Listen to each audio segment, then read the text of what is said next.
is a story of the Berlin airlift, the operation carried out by the Royal Air Force and the United States Air Force to supply 2.25 million people of Berlin with food, coal, and other necessities of life. In June 1948, all road and rail communications between the Allied zones and the western sectors of Berlin were closed by the Russians.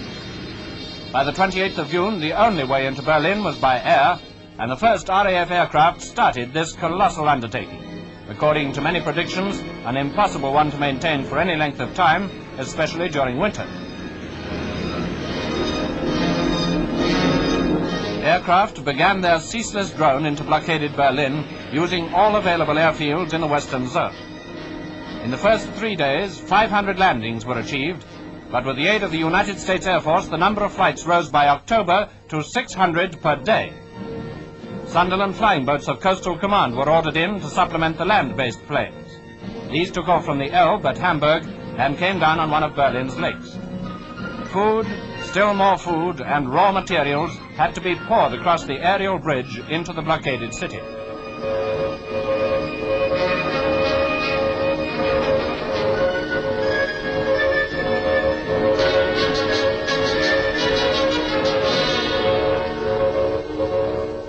Only one narrow corridor led from the base on the Elbe near Hamburg to the unloading base at Havel Lake in the British sector of Berlin.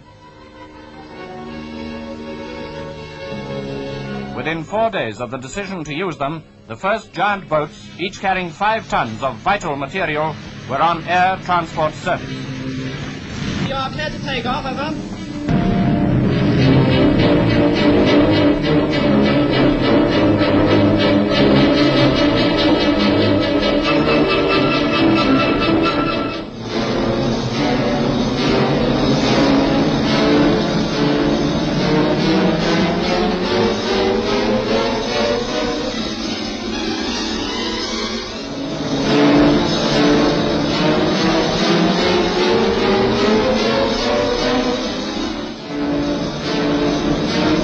Soon winging their way daily over the port of Hamburg, destination Berlin. Jolly, jolly sixpence, I've got sixpence to last me all my life. I've tuppence to spend and tuppence to lend and tuppence to send home to my wife. No cares have I to bring me, no pretty little girl to deceive me. I'm happy as a king. Past the Olympic Stadium, and presently over the only power station left working in the western sector.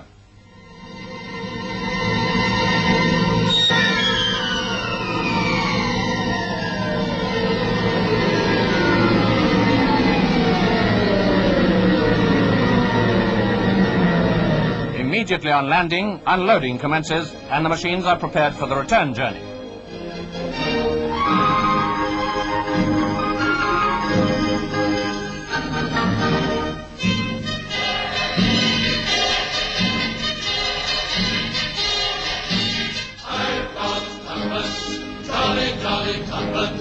I've got tuppence to last me all my life. I've tuppence to spend and nothing to lend and nothing to send home to my wife. No cares have I to bring me, no pretty little girl to deceive me. I'm happy as a king, believe me, as I go. On the return trip, exportable freight was carried, and the opportunity taken to remove some of Berlin's sick children for convalescence. Only the very worst weather kept Allied aircraft out of the sky.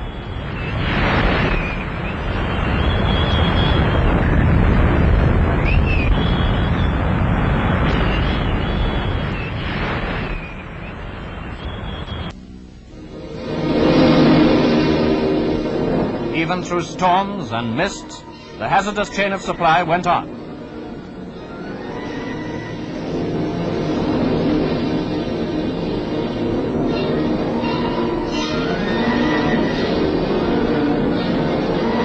As dusk falls, Sunderlands tie up for the night. Although doing valuable service, the Sunderland's part was small compared to the land-based planes. These these indefatigable blockade runners carried on throughout the night and into the dawn.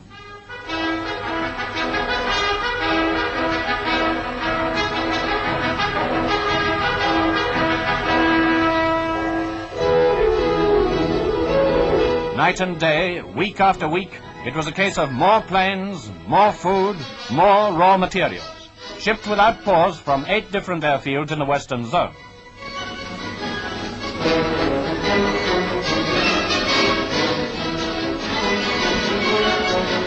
Month after month, the tempo of flights was stepped up, and by Christmas, American and British planes had made 100,000 trips and carried a total of 730,000 tons into Berlin. Even cars were transported. But coal, equally as vital to Berlin as bread, was the greatest load of all. Over 1 million tons have now been flown in.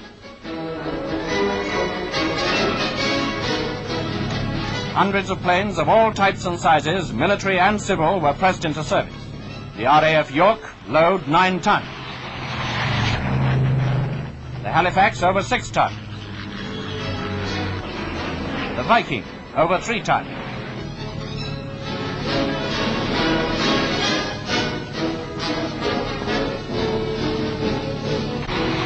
The RAF Dakota, 3 tons. The Civil Tudor, 8 tons. And what the Berliners call the Grosser Tudor, 10 tons.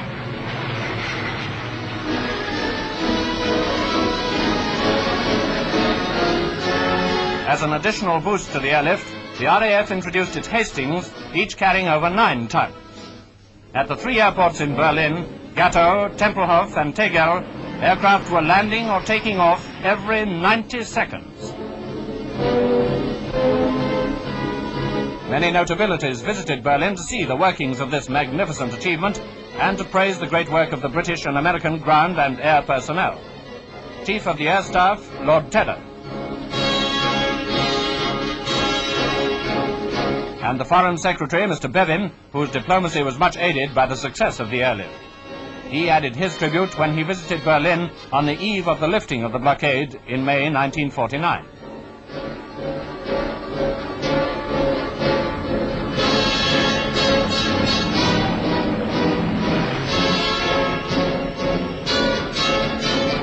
For 10 whole months, a ceaseless stream of Allied aircraft landed in Berlin, where Germans, supervised by British Army personnel, eagerly unloaded the vital supplies.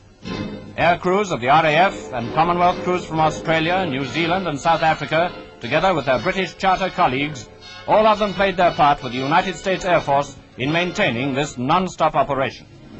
A combined operation which on one day landed in Berlin a record load of nearly 13,000 tons.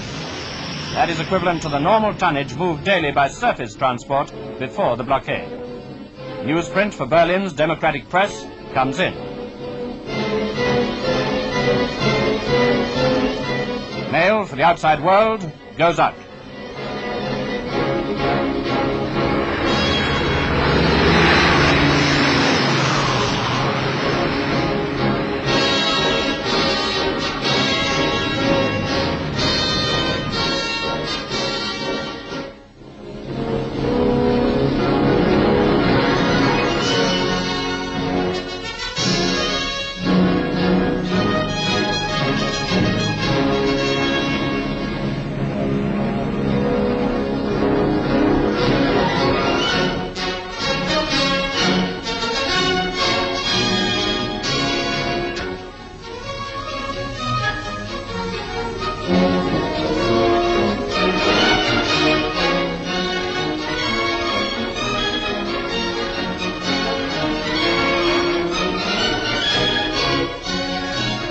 Yes, the life of Berlin has been maintained, but not without the loss of 43 airmen who gave their lives in this vital operation, the most outstanding transport achievement in the history of aviation.